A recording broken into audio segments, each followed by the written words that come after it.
Olá, pessoal, muito bom dia.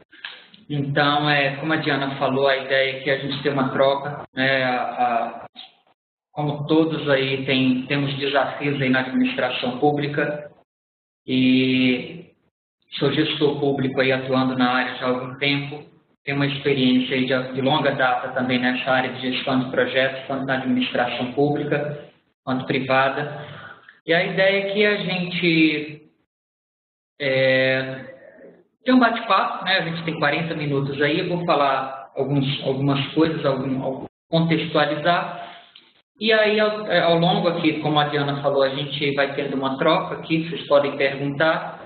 E ao término da apresentação, a gente deixa um período de 10, 15 minutos para a gente, as perguntas que forem surgindo, a gente compartilhar com todos, ok? E para começar, né, o que é essa questão, qual que é a nossa proposta quando a gente fala de ênfase na prática? Então, a gente conhece muitas metodologias, muitas coisas, e às vezes a questão prática, a gente vê que na prática tem coisas que são desafiadoras, nem sempre que está na literatura é simples de aplicar na prática, e a ideia é essa troca, a gente possibilitar isso. Como que isso, né, em linhas gerais, a gente consegue fazer isso na prática?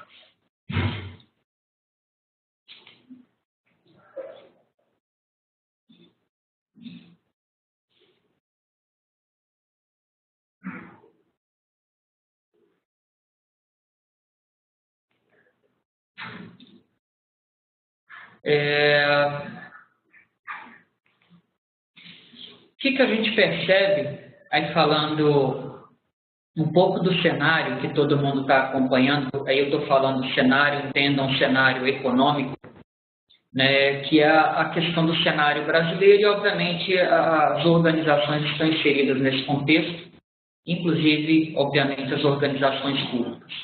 Então, a gente percebe, né, a gente está num momento econômico, não só em nível Brasil, mas em nível mundial, a gente pode dizer, de recessão. Então, a gente vê aí no cenário econômico, recessão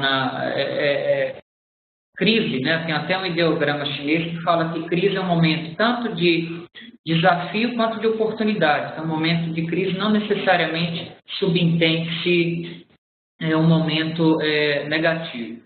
Então, no cenário brasileiro, a gente vê aí no histórico, assim, principalmente a gente na administração pública tem sofrido com restrições orçamentárias, dado o contexto que vem se apresentando, e isso é desafiador para cada organização. Então, desafiador em que sentido? Né? Quais os projetos que eu vou priorizar? O que eu vou deixar de fazer? O que de fato eu tenho que fazer que é essencial? Como administrar recursos? Então, dado esse contexto, a gente tem que planejar, priorizar e tem que, obviamente, ter um contexto na organização para permitir isso. E o que a gente fala muito aqui no mundo globalizado, principalmente quem atua aí na área de governo, a gente atua com vários fornecedores, quem é da área de tecnologia, vários fornecedores, inclusive internacionais, né, fornecedores externos, e até alterações de moeda, né, variação cambial, isso influencia diretamente nos projetos. Então, às vezes a gente faz um orçamento, faz uma estimativa, e aquilo na hora de executar não acontece como esperado. E como atuar numa situação dessa? Então, esses são os desafios que a gente tem que enfrentar num contexto desse econômico, que, né, apesar de, por mais que a gente planeje, nem sempre acontece da forma esperada. Aí vocês estão acompanhando aí nesse slide, e aí nesse contexto eu dei uma contextualizada bem macro aí desse cenário econômico. Toda organização ela tem o seu portfólio, onde hoje muito se fala em planejamento estratégico, e decorrente do planejamento estratégico se desenvolve os projetos dentro da organização. O que vai ser prioritário? Qual o orçamento para executar aquele projeto? Quais os programas essenciais para a minha organização? de tal modo que eu consiga ter o que a gente chama aí de portfólio de projetos, que compreende programas e os projetos da minha organização. E aí, quando a gente tem no planejamento estratégico alguma ação, seja de conquistar mercado ou mesmo prestar um serviço para a sociedade, aquilo é desencadeado numa série de ações que possibilita, por meio de projetos, eu de fato entregar aquilo que a organização espera atingir. E isso, né, a gente fala muito o conceito o operacional, que é o dia a dia, mas para eu entregar algo novo, eu tenho que, de fato, desenvolver um programa dentro da organização que desengloba uma série de projetos. A gente ouve falar muito programas no governo, e obviamente aquele programa, muitas das vezes, ele engloba uma série de questões. Então, como exemplo, a gente pode citar, às vezes, programas de melhoria de renda. E aquilo ali pode ser ações tanto na área de educação, na área de saneamento, e uma série de ações de saúde para, de fato, medir, mensurar se aquele objetivo do programa está sendo atingido. Então, em linhas gerais, a gente ouve muito falar desse tema programa, que nada mais é conceitualmente que uma série de projetos para desencadear e atingir o objetivo daquele programa, que, consequentemente, é alinhado ao planejamento estratégico da organização. E aí é óbvio que, nesse contexto que eu falei de planejamento, né, às vezes até a questão não é só rever os projetos da minha organização, é rever o planejamento estratégico. Então, num contexto, às vezes, que mudou, no caso aí eu citei no outro slide o contexto econômico, às vezes até o repensar o planejamento estratégico da organização para repensar o portfólio da organização. Então, muitas vezes a gente gestor, a gente está lá no fim da cadeia produtiva, se é que assim a gente pode dizer, executando um projeto e às vezes aquele projeto deixou até de fazer sentido. Né? Então, dado que o planejamento da estratégia da organização mudou. E isso no governo, a gente às vezes vê isso de forma mais latente, principalmente com mudanças, às vezes, de gestão ou encaminhamentos governamentais, ou mesmo aí, mais fortemente quando há uma mudança de governo. Então, em linhas gerais, o objetivo desse slide é essa questão do como desencadeia desde o planejamento estratégico da organização até a questão do projeto propriamente dito e das ações para serem realizadas. E aí a gente fala que, obviamente, aí eu dependo de pessoas, dependo de uma série de questões para, de fato, executar esse projeto. E programa, na verdade, né?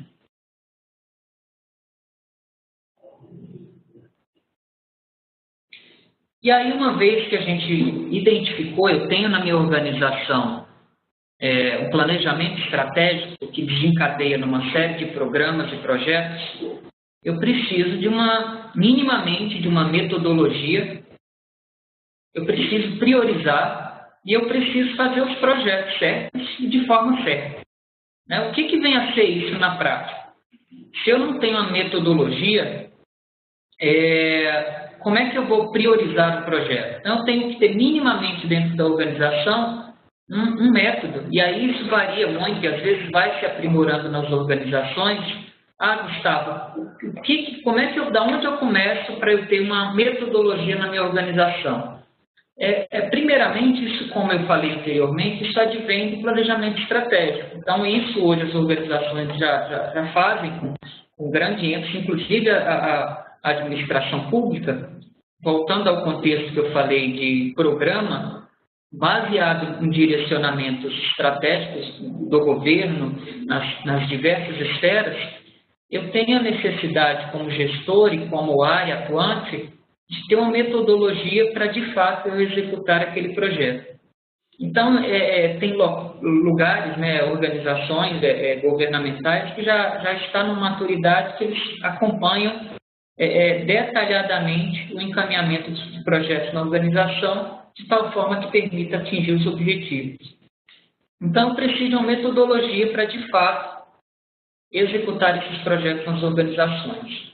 E aí, obviamente, o recurso é escasso, né? Não há recursos sobrando. E aí, recurso, entenda, recursos financeiros, recursos humanos, recursos, às vezes, até de investimento.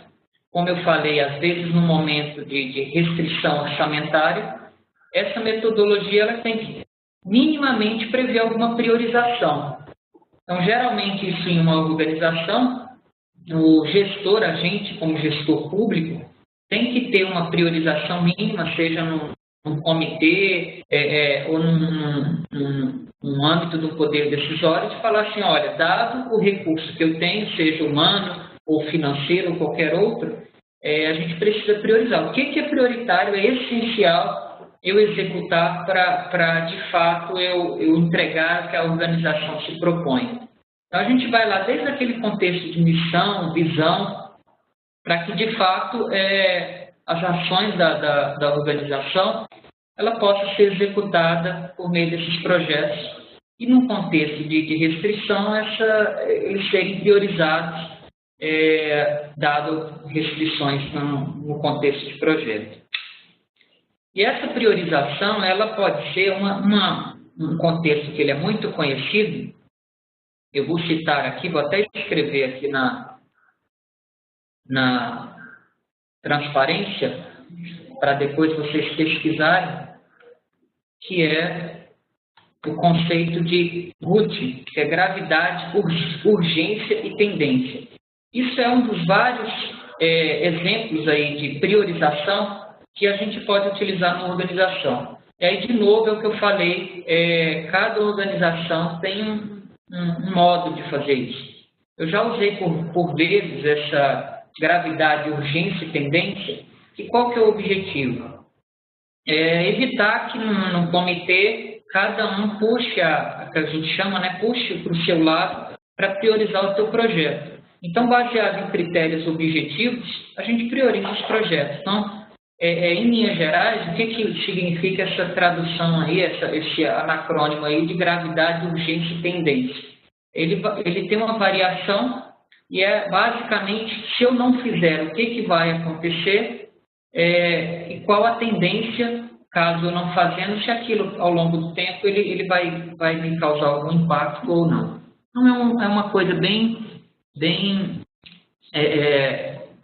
criteriosa, um dos vários que eu posso utilizar para priorizar projetos. E aí, outro ponto que eu acho fundamental, relevante, é aquela questão, necessidade de executar os projetos certos de forma certa. Então, a gente percebe que não adianta fazer os projetos certos, mas fracassarem. Então, aí como fazer o projeto certo? E aí, de novo, a questão da metodologia é fundamental. Então, uma vez que eu escolhi quais os projetos fazerem, é de fato fazer o projeto acontecer. Pessoal, tem alguns colegas que ainda estão com problema de áudio, os outros estão ouvindo bem, tá bem o áudio aí? Eu queria só um retorno para saber se o problema é aqui. Ok, o Diogo está falando que conseguiu aí resolver o problema. É bom vocês darem esse ok, que a gente, para ter esse feedback, a gente e caminhar todos juntos aqui na apresentação. Ok? Obrigado pelo retorno aí, pessoal. Então, olha só, uma vez eu priorizei os meus projetos, eu tenho uma metodologia, eu vou de fato executar esses projetos. E aí, num contexto de restrição, como eu falei, num contexto econômico, eu tenho vários projetos para executar e às vezes eu sou atropelado com a questão aí de coisas que não foram planejadas. Então, hoje a gente fala, novamente, eu tenho geralmente um planejamento estratégico, eu tenho outros projetos que se desencadeiam desse planejamento, e aí uma coisa muito comum, até por questões, quem é da área de TI aí, que até por necessidade legal, a gente faz um planejamento estratégico de TI, por exemplo, para fazer investimentos. E às vezes, ao longo do tempo, isso é atropelado. Então, vem aquela questão assim, preciso mesmo planejar, haja vista que o ambiente é tão incerto, assim, como faz sentido eu planejar, haja vista que a coisa está mudando de uma forma muito dinâmica? O que a gente percebe? Aquelas organizações que estão mais bem preparadas, estão num contexto incerto, elas tendem, quando passa um momento de crise, elas se sobressaírem em relação às demais. Porque ela se preparou para aquele momento ali, e até com metodologia, com priorização, ela de fato conseguia se sobressair perante as demais. Então, assim, faz sentido sim planejar, mesmo eu tendo um ambiente incerto. E aí a gente fazendo uma analogia, por exemplo, com um atleta, aquele atleta que se dedica mais, que é mais bem preparado, numa situação adversa ele tende a se sobressair. Então, geralmente, por exemplo, o que acontece numa situação de atleta que ele vai se preparar vai praticar a prova num momento, por exemplo, de temperatura diferente da que ele está acostumado. Ele faz uma aclimatação, né? Então, às vezes, quando a seleção brasileira, por exemplo, vai jogar numa altitude maior, vai-se com certa antecedência para, de fato, conseguir se aclimatar e jogar bem. Para que não aconteça de treinar bastante, mas no cenário ali não acontecer dentro do previsto. Então, quando eu consigo ter análise, é uma outra técnica que a gente utiliza, fiz um planejamento. E aquele planejamento mudou o contexto. Então, aí o que a gente vê muito, é uma outra coisa que é interessante vocês depois fazerem uma pesquisa. Eu vou colocar aqui para vocês. Deixa eu só escrever aqui. Que é o que a gente chama de análise de cenários.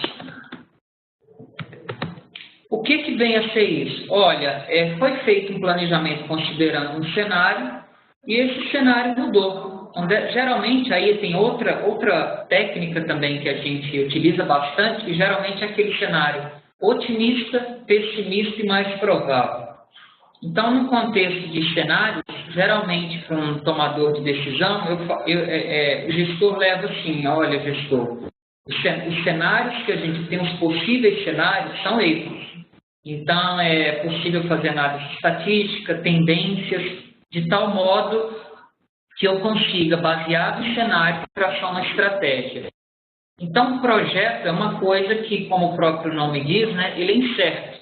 Então, acontece, por mais que a gente planeje, às vezes aquele cenário que foi planejado no contexto, ele mudou. Então, às vezes um perfil da equipe, ele saiu, né, ou um cenário econômico mudou, ou entrou um novo player no mercado, e isso no contexto, às vezes, de governo, até uma legislação que muda, a gente tem que se adaptar à legislação no sentido de fazer com que o meu projeto dê certo.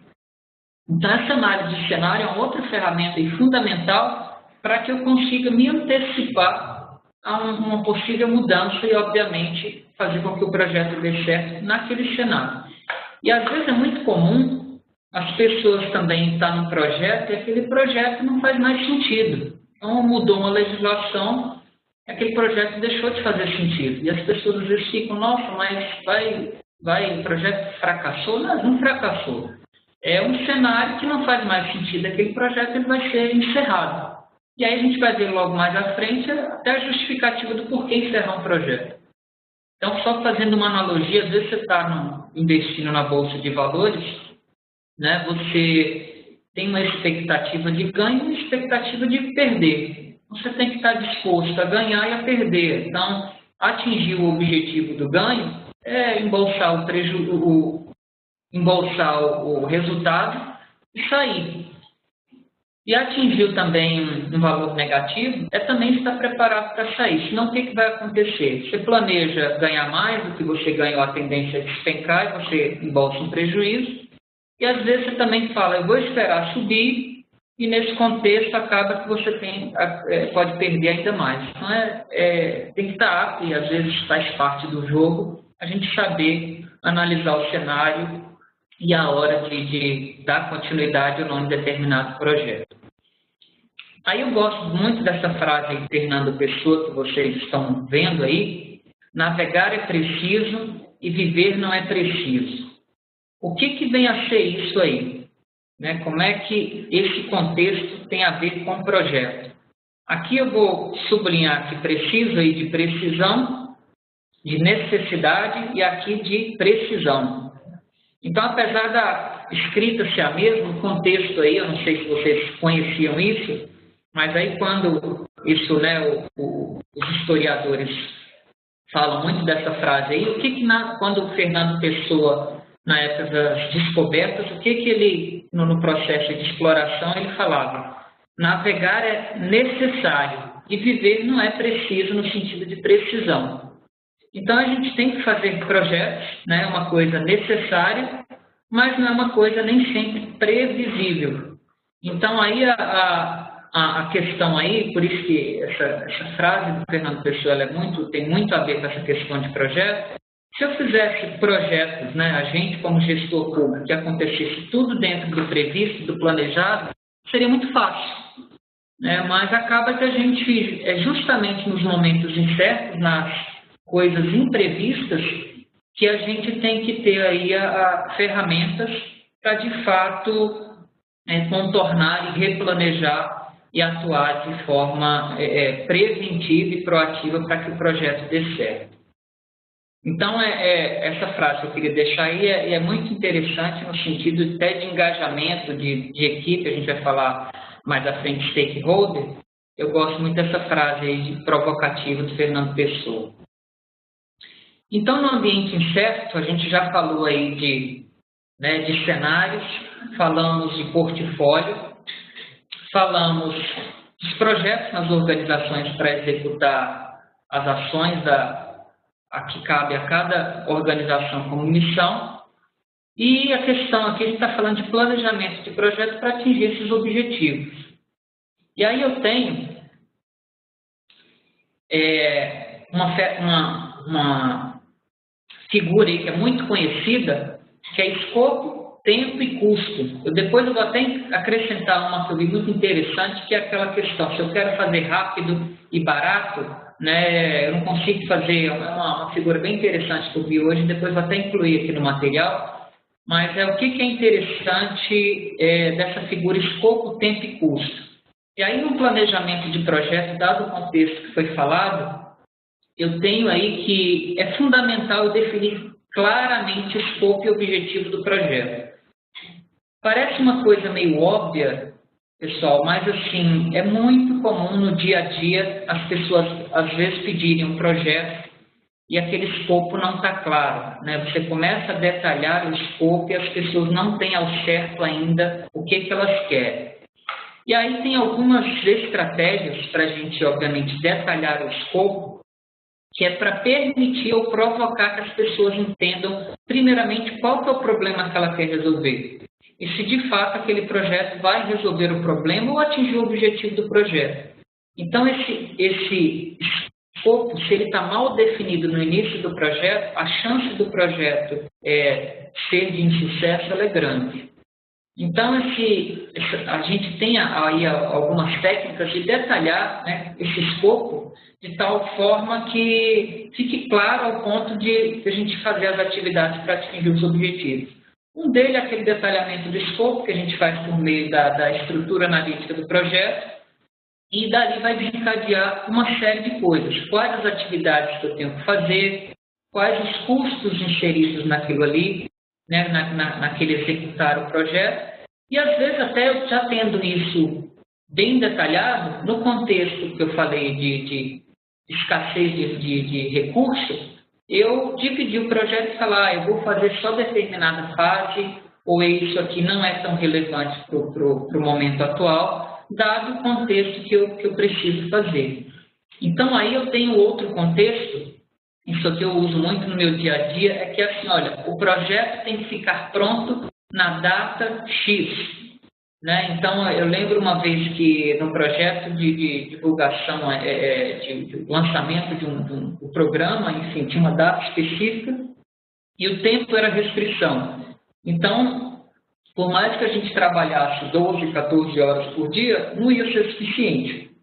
Aí, consequentemente, eu tenho que reduzir aí o meu escopo, né? Então, não tem, é o que eu falo, não tem milagre. Uma vez que você tem isso detalhado, essa restrição escopo, tempo e custo aqui, ela tem que ser respeitada.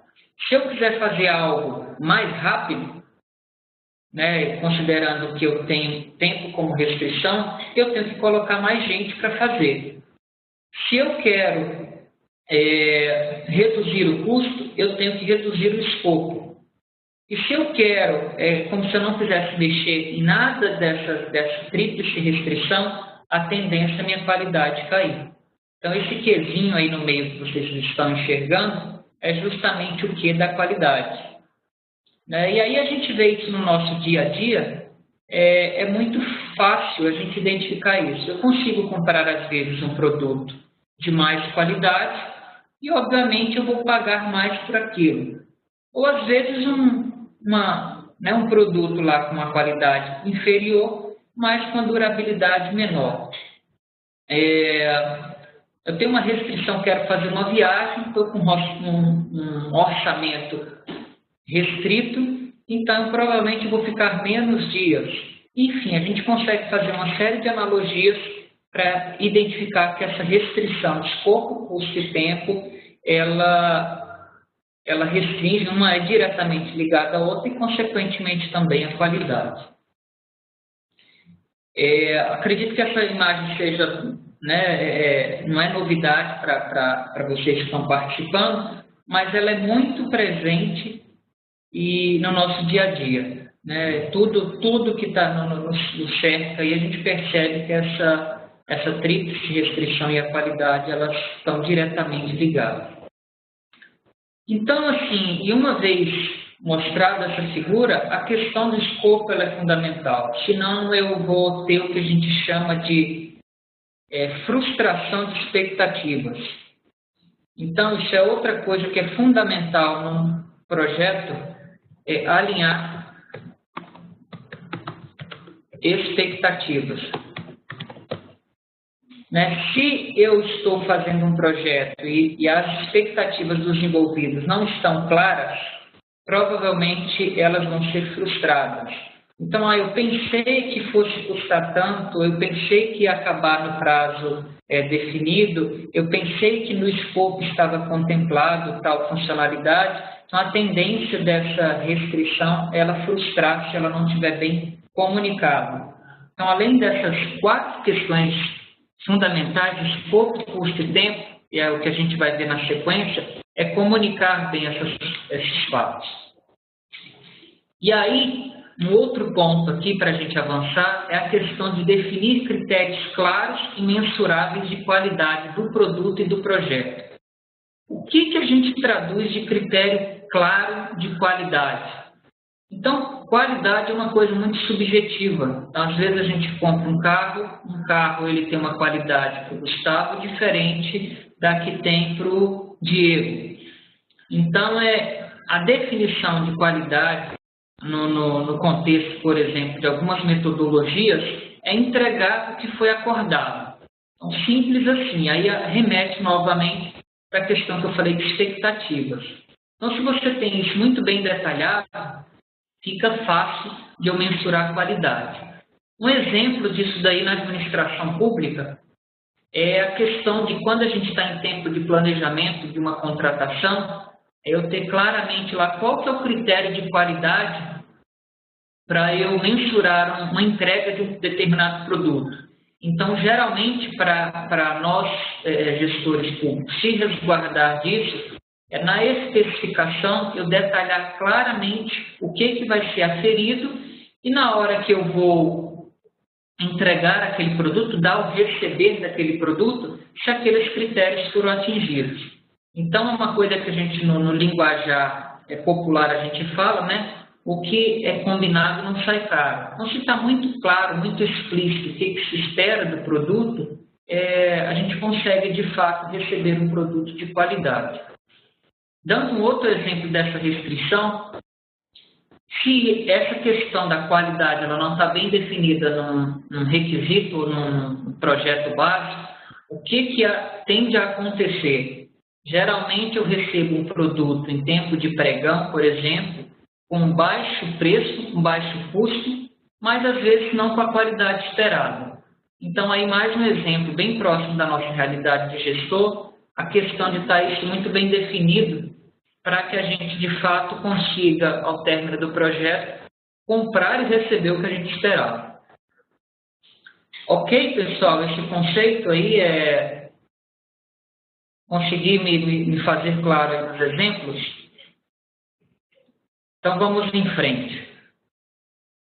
Então, uma vez definido os cenários, definido a questão do planejamento, né, que não é trivial, às vezes a gente se depara com uma série de questões imprevistas, a gente tem que, de fato, executar esse projeto. E aí, na execução, às vezes a gente faz um planejamento muito perfeito, muito lindo e maravilhoso, e nem sempre acontece dentro do previsto. Então, eu tenho que, obviamente, replanejar ou de fato, repensar o projeto, como eu falei anteriormente. A questão aí, o pessoal está perguntando se vai ser disponibilizada essa gravação. Vai sim, pessoal. Depois vocês entrem no site do IBGP, o vídeo vai estar lá disponível junto com o material, ok? E aí, quando eu vou executar o projeto, né, nem sempre eu tenho a equipe desejada, a equipe que eu planejei, o orçamento que estava previsto, às vezes vai ter uma redução, e aí eu tenho que estar, de fato, preparado para ou replanejar ou envolver os stakeholders para falar, olha, eu combinei de fazer esse projeto com esta condição e também outros recursos estão sendo disponibilizados e a gente tem que repensar o projeto. Então, quando a gente fala de envolver, é até no contexto aí né, quando a gente fala de abraçar, é muito nessa linha do envolver. Então, eu ter como gestor de projeto, eu ter essa percepção de quem são os stakeholders aí, no contexto tanto da equipe diretamente ligada, quanto tomadores de decisão, para, de fato, o projeto possa acontecer dentro do esperado. E aí, até o item 2 que foi destacado aí na apresentação, o controle de mudanças, foco na entrega do produto. Então, aí é outra coisa, né, que às vezes as pessoas falam, eu não quero saber se o pato é macho ou fêmea, eu quero o ovo. Né? Às vezes a gente ouve esse linguajar aí popular que fala isso. O que quer dizer isso na prática? Eu tenho que, de fato, controlar as mudanças para que elas não fiquem ingerenciáveis. Então, tem algumas técnicas para perceber essas mudanças, se antever as mudanças, mas eu tenho que focar no que está previsto para ser entregue no produto. E aí volta novamente aquela questão do escopo claro e bem definido. E aí, essa comunicação na execução do projeto, né, muito se fala que 80% do tempo de um gerente de projeto, ele perde comunicando. Então, ele se comunica com a equipe, ele se comunica prestando conta do projeto, ele se comunica com o fornecedor, enfim, ele gasta grande parte do tempo dele nesse processo de comunicação para que o projeto aconteça.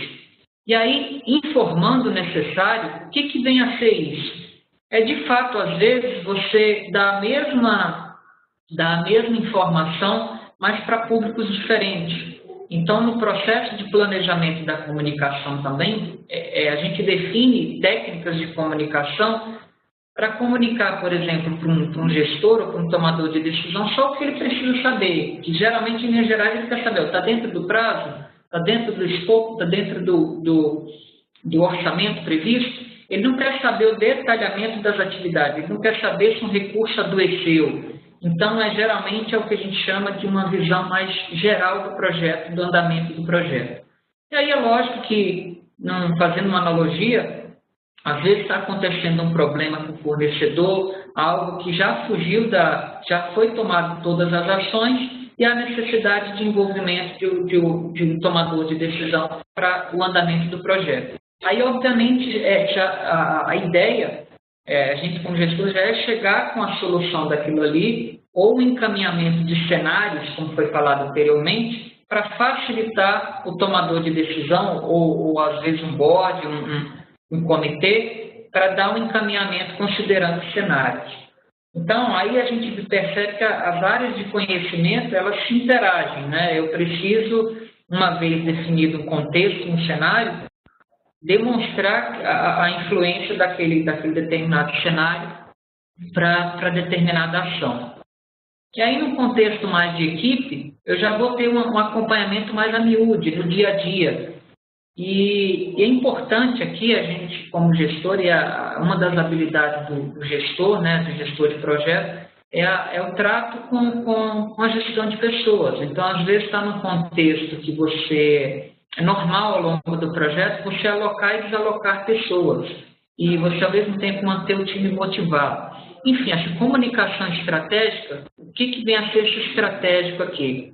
Vou até colocar aqui, usar aqui o recurso, o que vem a ser esse estratégico? Eu diria que é informar o necessário para quem deve saber aquilo que você precisa comunicar. Então, nem mais nem menos. Informar o necessário. E aí, obviamente, para as pessoas que precisam saber daquela informação.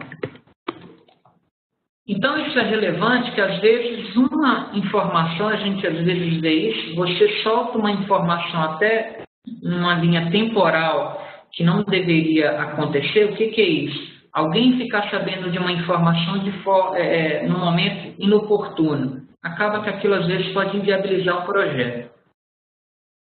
Então, aí é fundamental, né, dado o contexto, como eu falei, cenários, mudou-se o cenário, eu tenho que ter em mente aí, a figura bem oportuna, um plano A que não funcionou, eu tenho que ter um plano B, às vezes um plano C, dado um contexto que eu planejei e aquele contexto mudou. E aí, às vezes, até as ferramentas de gestão de projetos, sejam Project, Microsoft Project ou outras ferramentas aí, conhecidas, eu tenho aquele conceito de várias linhas de base, porque é comum, às vezes, eu ter que replanejar. Então, é apresentar, às vezes, para os stakeholders, falar, olha, dado que o cenário mudou, houve um replanejamento, e esse replanejamento vai influenciar no prazo, no escopo ou no custo. E aí, obviamente, é minimizar o impacto dessas mudanças, que é fundamental a comunicação desse contexto.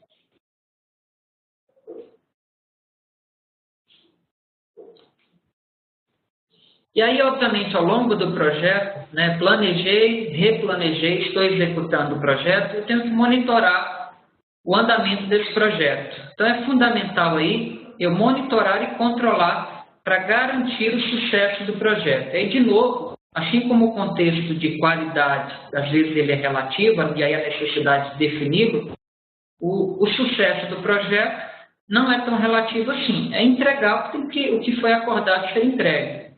Então, tem alguns exemplos, e o que me veio à cabeça agora é o velho exemplo do Titanic, né, o filme. Então, ele foi gasto um orçamento bem acima do esperado, mas quando foi lançado, ele foi um sucesso. No contexto deles, o sucesso lá de bilheteria foi atingido, mas, às vezes, o orçamento previsto ele fugiu um pouco do previsto lá no planejamento.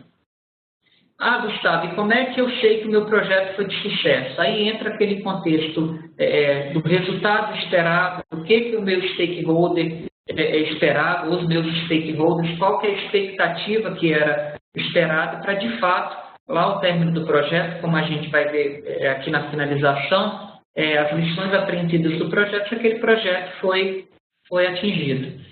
E aí, ao longo do projeto, no planejamento, inclusive, eu tenho que ter indicadores e pontos de ação para fatos imprevistos. Então, aconteceu algum ponto, acendeu a luz amarela de determinado indicador.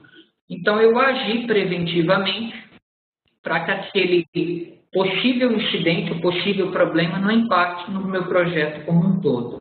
Então, obviamente, é planejar, replanejar, é aquele famoso ciclo do PDCA lá, né? Planejar, verificar, atuar para que o projeto aconteça dentro dos critérios estabelecidos. Então, inclusive, né, aqui não é a questão de eu mudar os indicadores ao longo do projeto, é eu, de fato, ter indicadores prévios para que, quando ele fuja do planejado, eu, de fato, consiga atuar. Então, as ferramentas, por exemplo, de gestão de projetos, geralmente eu tenho minimamente gestão de custo, gestão de prazo e gestão de recursos, né? Então, aquela restrição lá, minimamente eu tenho isso estabelecido. E, consequentemente, a qualidade também, como foi falado. Eu vou avançar, pessoal, e aí a gente abre para perguntas, tá? Para a gente tentar respeitar o tempo.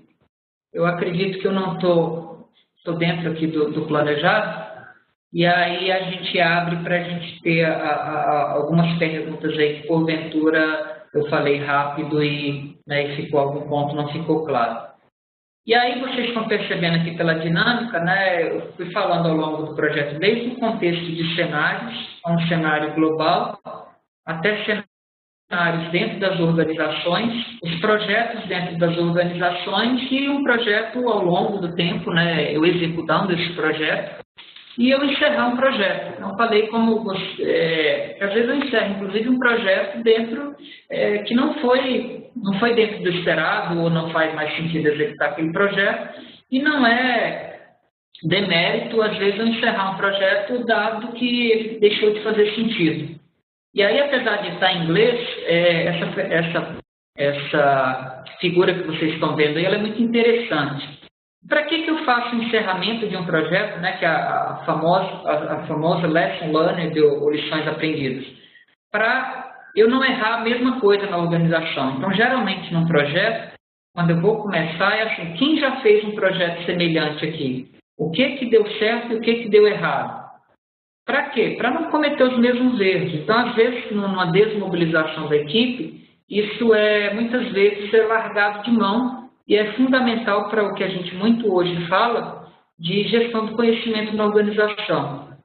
Então, assim, eu tenho uma memória dos projetos da minha organização de modo que, assim, olha, eu vou registrar o que foi bom e o que não foi bom, e para que isso sirva para outros projetos. Então, é interessante, a gente já tem algumas técnicas, você abre para brainstorm e tudo, e às vezes, fazendo analogia, até o Big Brother lá, quem, né, teve a oportunidade de assistir, eles fazem isso às vezes num encontro depois do eliminado, que é meio que uma lavar roupa suja, né, no português chulo aqui, mas é aquilo assim, o que foi legal e por que isso não funcionou? O que foi bom? Então você registra o que foi bom e registra o que foi ruim também, com o intuito de não cometer os mesmos erros. Então, como eu falei anteriormente, projeto é uma coisa incerta, né? Por mais que eu planeje, ele tende a ter incertezas e a gente planeja e replaneja para diminuir, minimizar essas incertezas. Então, aqui na figura eu tenho aqui sucesso, falha, não planejado e planejado. Então, se eu planejei e foi um sucesso, é o caminho ideal, né? Nossa, tudo que eu previ aconteceu. Se eu planejei, mas eu falhei, de repente eu não falhei errado, eu não avaliei o cenário da melhor forma, pode acontecer.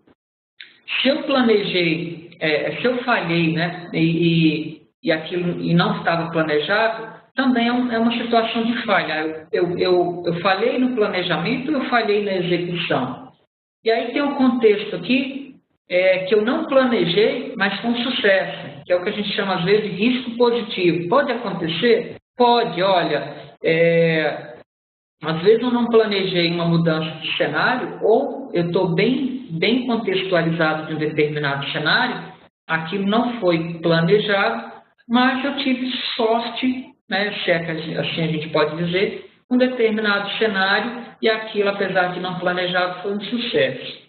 Então, às vezes você lança uma campanha, por exemplo, de marketing, ou mesmo de divulgação dentro da organização, e aquilo é um sucesso e não foi planejado. Não pode acontecer isso na organização. Está claro, pessoal, essa ideia da lição aprendida, a importância disso? Então, assim, aqui eu gostaria de destacar para que eu faço isso uma vez que já passou. é para servir para os demais. Então, assim, para isso não cair na memória organizacional, não cair no esquecimento. Então, é bem essa linha aqui, ó, de registrar para não errar os mesmos erros. Então, tem algumas organizações que elas falam o seguinte, olha, se eu não estou aberto à inovação, eu não estou aberto a errar. Isso na administração pública, às vezes, é complicado, porque a gente tem que seguir legislação e muitas vezes as pessoas falam que isso, às vezes, restringe a questão da inovação ou de ousar. Mas é possível, e a gente tem vários exemplos de sucesso, de ousar dentro da legislação, de tal forma que eu consiga inovar. E o que é inovar? Isso é outra coisa também interessante, é fazer mais com menos, né? Em linhas gerais é isso. Eu criar algo novo e entregar um resultado melhor com restrições daquelas que a gente viu lá da TRIPS, restrição e qualidade. Então, eu consigo fazer isso sim na administração pública. E essa iniciativa que a gente tem aqui, por exemplo, do evento aqui que a gente está criando o webinar, é justamente para ter essa troca e às vezes a gente brinca fazer da limonada, né? Fazer do limão a limonada. Então, às vezes, é trocar a experiência e sair um pouco do quadrado e perceber que tem algumas soluções, às vezes, que estão sendo feitas em determinadas organizações que a gente pode aprender com elas. Inclusive, a questão de errar. Olha, esse projeto a gente implantou aqui, não deu certo, e não deu certo por isso, então eu recomendo fazer determinada ação, e você pensa assim, como gestor, realmente eu não tinha pensado nisso, vou considerar isso no meu planejamento. Então, a ideia, quando eu falo aqui de encerrar um projeto de sucesso, e às vezes até também um projeto de sucesso, de tal forma que isso fique para aprendizado para projetos futuros, não só dentro da organização, mas troca com outras organizações. Pessoal, a gente está encerrando aqui para a gente abrir, conseguir ser britanicamente pontual aqui, para a gente abrir para algumas perguntas.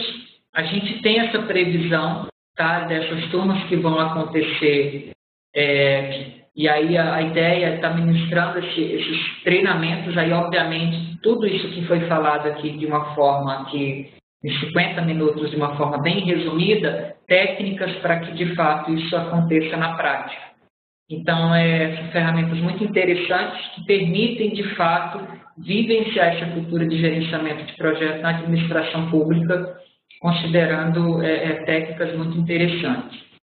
Então, depois vocês podem acompanhar essas datas enfim, e ter maiores informações a respeito desses eventos e outros eventos que estão acontecendo. Então, só relembrando, acompanhe no site, tem outros eventos na ideia do webinar gratuitos, para que permita que a gente, como gestor, possa, de fato, trocar e compartilhar experiências, que é fundamental isso, tanto em organizações privadas e públicas também. E aí agora a gente acho que tem aqui uns 10 minutinhos, né, para a gente responder algumas perguntas e eu vou abrir para vocês responderem. Então podem usar o chat aí, e aí só lembrando que a Diana falou, mande para todos os convidados, e aí a gente aproveitar esse tempo para a gente ter essa troca. Eu espero que eu tenha conseguido passar aí a mensagem em linhas gerais. Está aí o meu e-mail, que vocês podem depois mandar de novo para troca de experiências e também mandar e-mail aí para o IBGP para outras informações e outros eventos que venham a acontecer. Ok? Então eu vou abrir agora e sintam-se aí à vontade para fazerem perguntas. A gente está com cerca de 50 participantes. E aí está aberto a perguntas e mesmo depois vocês vão ao término, quando vocês encerrarem o webinar, eu vou pedir só para que vocês avaliem o treinamento na ideia, né, no webinar, na verdade, para que vocês avaliem e a gente possa estar constantemente melhorando aí aquilo que não foi, de repente, satisfatório. Então, está aberto aí. Quem quiser fazer pergunta pode utilizar o chat.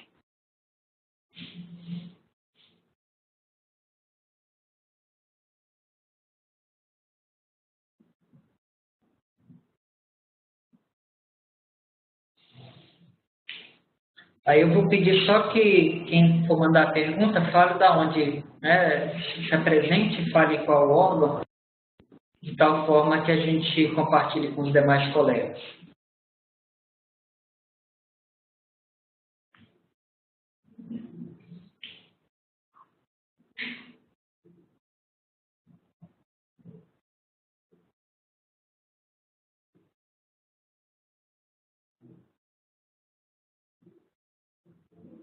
Nenhuma pergunta? Estão tímidos? Estão querendo ir almoçar? Algum ponto que não ficou claro? Teve alguns que tiveram dúvida, problemas aí com o som, né? Mas acredito que aí ao longo do webinar os problemas foram sanados. Deixa eu só ver aqui se já tem alguma pergunta.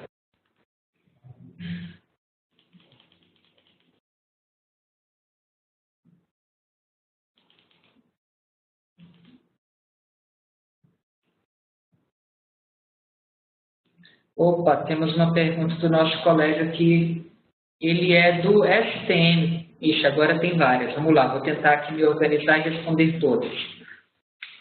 Então, a pergunta do nosso colega é do STM. Na sua experiência, quais os tipos de escritório de projetos têm alcançado mais sucesso e quais as características fundamentais das equipes e servidores para esse sucesso? Tenho sentido dificuldade no verdadeiro engajamento dos próprios gestores. Quem fez a pergunta foi a Antonella. Antonella, eu não abordei o tema escritório de projetos, mas tem uma experiência, algumas, muito interessantes. Depois a gente pode, inclusive, explorar melhor. Então, assim, em linhas gerais, você tem escritório de projeto mais estratégico, tático e operacional. Então, dependendo da maturidade da organização, tem que ver qual que se encaixa melhor. Eu já trabalhei em vários tipos e o que eu posso te dizer? Quando eu tenho maturidade maior, que eu já tenho essa cultura de projetos dentro da organização, o escritório estratégico funciona muito bem. Em linhas gerais, até pelas pesquisas que se faz aí, até inclusive na administração pública, geralmente são escritórios táticos e operacionais. E aí a sua pergunta é, quais as características fundamentais das equipes e servidores para esse sucesso? Então, assim, experiência para compartilhar, já que a questão aqui, o foco é prático. O que eu posso te dizer, Antonella, é que assim, eu tenho que ter para um gestor de projeto algum incentivo. E esse incentivo pode ser pecuniário, ele pode ser algum reconhecimento e às vezes até um reconhecimento, um simples troféu pelo sucesso alcançado, para que ele seja uma pessoa que de fato engaje a equipe dele, né? Que você fala aqui que o próprio gestor às vezes não está engajado. Por quê? Às vezes ele pensa, qual que é o benefício que eu vou ter de às vezes atuar no projeto, me dedicar, sendo que às vezes o colega do lado tem a mesma remuneração que eu. Então, das experiências que eu posso compartilhar, que eu já tive, é um reconhecimento. E às vezes esse reconhecimento é um simples certificado de sucesso do projeto, divulgação do projeto, isso já aquela questão do envolver o stakeholder, já é relevante. Ou mesmo o resultado do projeto no cunho social. Então, a gente trabalha em organização pública, aquele sucesso, eu contribuir com esse projeto, isso às vezes é muito gratificante também. Então, assim, objetivamente, não tem uma receita para saber se é um escritório estratégico, tático ou operacional. Geralmente, outra experiência que eu posso compartilhar é assim, não um escritório de projetos tático, é você trazer os gestores para acompanhar, para ser coach, essa prática está muito em voga, para que ele seja o engajador dessas pessoas que estão executando projetos no dia a dia. E aí tem dinâmicas e N formas de a gente atuar para engajar e, de fato, envolver tanto esses formadores de gerentes, quanto aqueles que estão na ponta executando projetos de fato operacionais e eles se engajarem. Não sei se eu consegui responder a sua pergunta, mas em linhas gerais é isso. E me coloco à disposição depois para a gente, gosto muito do tema e a gente pode evoluir um pouco mais na questão. Temos outra pergunta aqui da colega da Bahia, então é a Patrícia. E aí a Patrícia pergunta se tem algum software livre para gerenciamento de projetos. Assim, Patrícia, tem. Eu não me recordo agora o nome, mas tem. Eu vou ficar te devendo o nome, mas eu peço que você me mande por e-mail. Eu fiz até um trabalho nessa linha. Pronto, ó, o colega está até aí compartilhando o Dot Project, já utilizei, é um doce. Né, e, inclusive, salvo me engano, no portal do software público, ele está publicado lá. E o que eu posso te dizer também, Patrícia, é assim, tendo a prática de gestão de projetos na organização, a ferramenta acaba que ela é uma consequência disso, senão a gente fica amarrado na ferramenta. E eu acredito que a parte fundamental é a parte humana, é processo, engajamento, e aí é lógico, se atingiu-se uma maturidade suficiente, a ferramenta é fundamental. Mas tem sim várias que você pode utilizar com esse intuito de gerenciar o projeto no detalhe. Pessoal, mais alguma pergunta?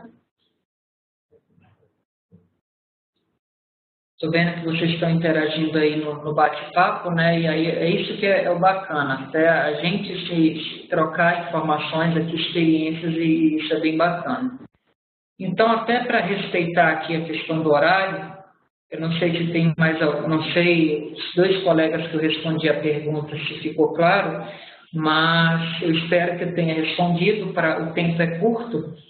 E aí está meu e-mail, depois, mais uma vez, se quiserem trocar informações, gosto muito do tema, já milito aí na área vários anos e a gente está sempre aprendendo, tá? Inclusive o que dá certo e o que não dá certo. E é isso. Mais uma vez, obrigado. Agradeço a participação de todos vocês e um bom dia. Eu acho que a Diana vai encerrar aqui, vou ficando por aqui. E mais uma vez, obrigado. Oi de novo, pessoal. Só para encerrar, queria realmente agradecer a participação de todo o sábado, tá? De vocês ficarem aí com a gente durante essa manhã. E avisar para vocês que a gente vai continuar com os seminários online, tá? No IBGP Online. O próximo tema não é um tema de TI, é um tema de gestão de pessoas, e a gente pede a colaboração de vocês aí para atingir a área de recursos humanos, de gestão de pessoas dos seus órgãos, né? Vai ser sobre o Plano Diretor de Gestão de Pessoas, com o professor Wesley Santos, no dia 25/8, às 11 horas, tá? A gente vai mandar e-mail também, encaminhar, pedir para vocês se encaminharem, e no final do mês a gente também deve ter um outro na área de TI. A gente ainda não definiu o tema, nem a data, mas já tem uma previsão de que a gente tem pelo menos mais um seminário na área de TI aí ainda para esse mês, tá ok? Então, novamente, a gente envia para vocês os e-mails, mas para quem já quiser deixar anotado, inclusive assistir os seminários anteriores, o site do IBGP é www.ibgp.net.br/IBGP-online. Então, vocês vão conseguir os PDFs da apresentação e o vídeo também para vocês assistirem. É um material gratuito, novamente. O intuito é compartilhar o conhecimento dos servidores públicos, do setor público brasileiro. Está aberto a divulgação, vocês podem repassar esse material para colegas, né, para quem estiver aí na área precisando trocar conhecimento, tá? E fica aí o convite realmente para vocês continuarem acompanhando, e o agradecimento pelo dia de hoje, pela palestra e pela disponibilidade aqui do professor, ok? Então, um bom almoço para todos e até a próxima oportunidade.